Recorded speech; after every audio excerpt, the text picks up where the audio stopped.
സർവശക്തനായ ദൈവത്തിൻ്റെ അതിപരിശുദ്ധ നാമം അതിയായി മഹത്വപ്പെടുമാറാകട്ടെ.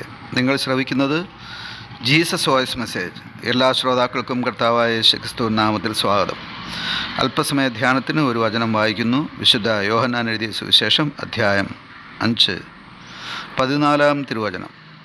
അനന്തരം യേശു അവനെ ദൈവാലയത്തിൽ വച്ച് കണ്ട് അവനോട്, നോക്കൂ, നിനക്ക് സൗഖ്യമായല്ലോ.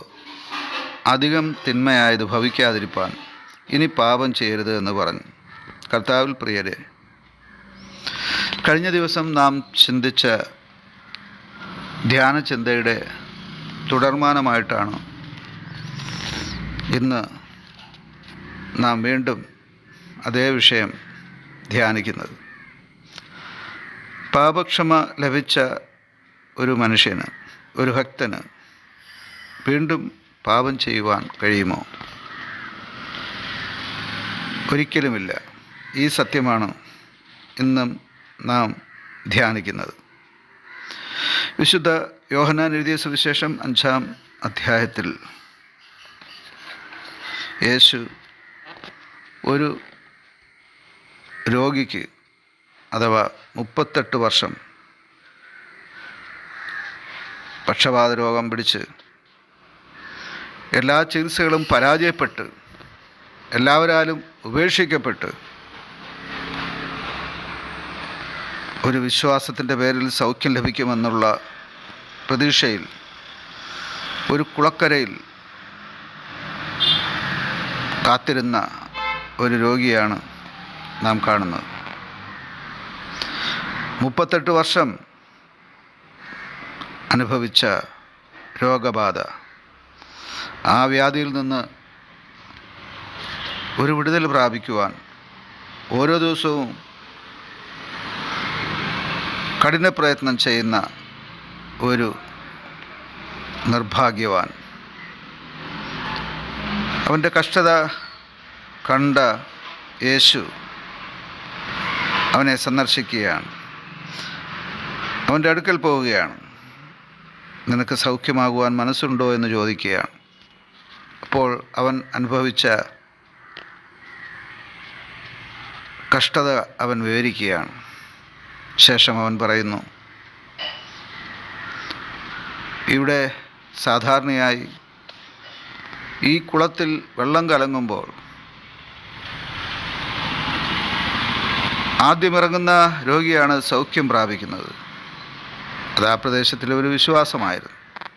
അങ്ങനെ ഓരോ ദിവസവും ഒരു രോഗി സൗഖ്യം പ്രാപിക്കുമായിരുന്നു. എന്നാൽ ഞാൻ എല്ലാ ദിവസവും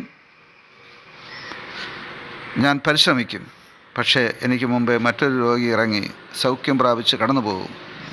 ഞാൻ നിരാശനായി വീണ്ടും മടങ്ങി എൻ്റെ പഴയ സ്ഥാനത്ത് അടുത്ത ദിവസത്തെ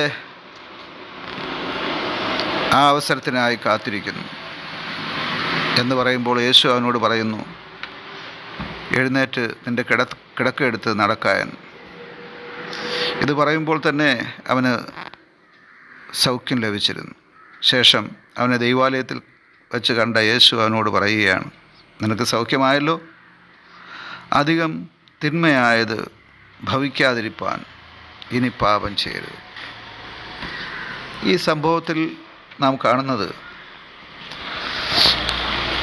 പാപത്തിൻ്റെ അനന്തരഫലം ഹേതുവായി ഒരു മനുഷ്യൻ രോഗിയായി തീരുകയാണ്. ദീർഘവർഷങ്ങൾ ആ വ്യക്തിക്ക് ആരാലും സൗഖ്യം നൽകുവാൻ സാധിച്ചില്ല. ചികിത്സകളെല്ലാം പരാജയപ്പെട്ടു. പ്രിയപ്പെട്ടവരെല്ലാം ഉപേക്ഷിച്ചു. ഇപ്പോൾ ഇതാ ദൈവം അവനെ സന്ദർശിക്കുകയാണ്. ദൈവം അവന് സൗഖ്യം കൊടുക്കുകയാണ്, ഒപ്പം പാപക്ഷമയും. ശേഷം കർത്താവ് അവസാനമായി അവനോട് പറയുന്നത്, ഇനി പാപം ചെയ്യരുത് എന്നാണ്. അതെ, പാപക്ഷമ ദൈവം നൽകിയ എല്ലാ പേർക്കും ദൈവം നൽകുന്ന ഉപദേശമാണ് ഇനി പാപം ചെയ്യരുത് എന്നുള്ളത്.